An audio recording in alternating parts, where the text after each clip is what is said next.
Hey guys, really big day in the studio because I have the new pair of speakers. I just want to do a quick unboxing for EVE Audio SC3010, the main speaker. I was going to get the 3012, but I was advised against it. That speaker is just massive, so I went with the smaller brother, and I'm just sacrificing a bit of SPL and a touch of low end. The difference is not that crazy.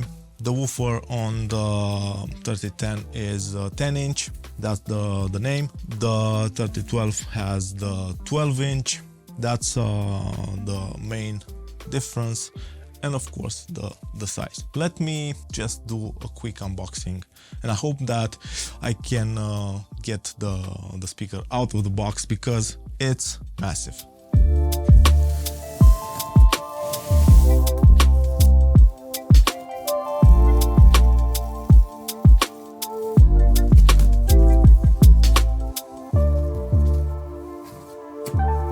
Double boxed, really careful with the shipping.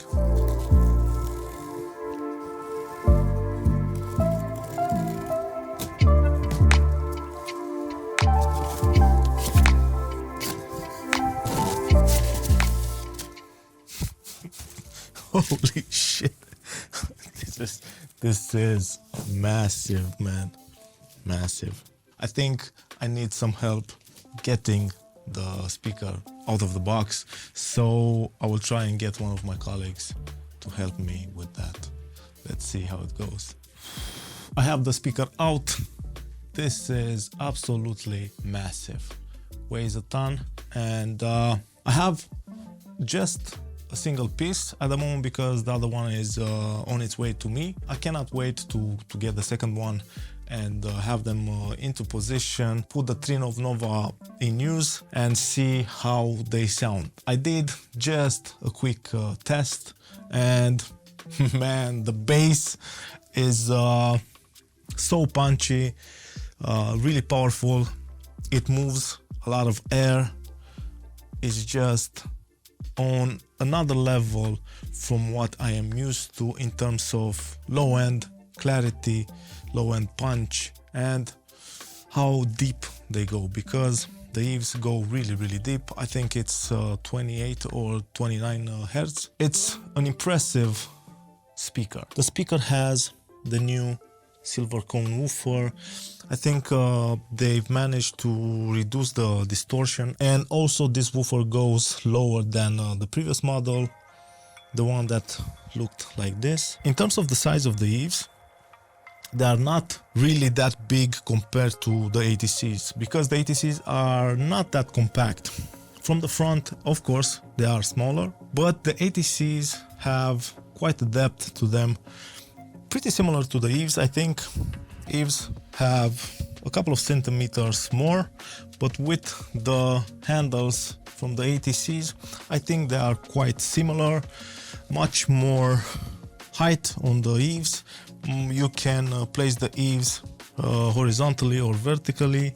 You just have to switch the plate around. I'm sad because I don't have both units, but I think it's going to be a couple of days till the second one arrives. I need to get back to work, so for now I think I'm gonna unplug this monster and stay on the ATCs for a couple of days longer.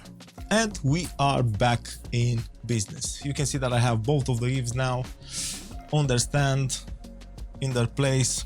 I've been playing with them for more than a week now. I already started mixing on them, mastering, and the results are good. I still have to get used to the sound of a big speaker like this, because I've never heard a bass so clean, so deep like I get with the EVEs. It's something strange. I have to get accustomed to the sound and how I work, but so far so good. They don't compare to the ATCs. I still feel that the mid-range on the ATC is a bit better, but not by a lot. And the bass, it's just no terms of comparison. As you can see, they fit fairly nice in the studio. They are big, but I don't think they are out of place or that they look bad. I've had a couple of people coming over to the studio and they were impressed by the looks, because I have to admit that they look amazing, but also by the sound of the speaker and how loud they can go, how clean they remain when pushed hard. The low end stays pretty clean even when you play them at their max. So that's something that I was really impressed by. I am pretty happy with the decision to go with the big main EVEs.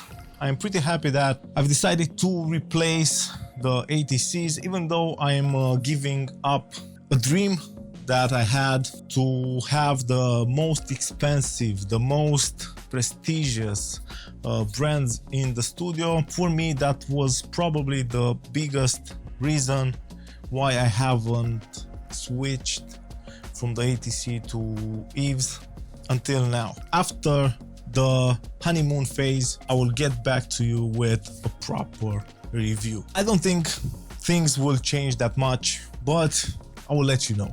I hope that you enjoyed this video. If you did, don't forget to subscribe. Thanks for the support. See you guys really soon. Cheers.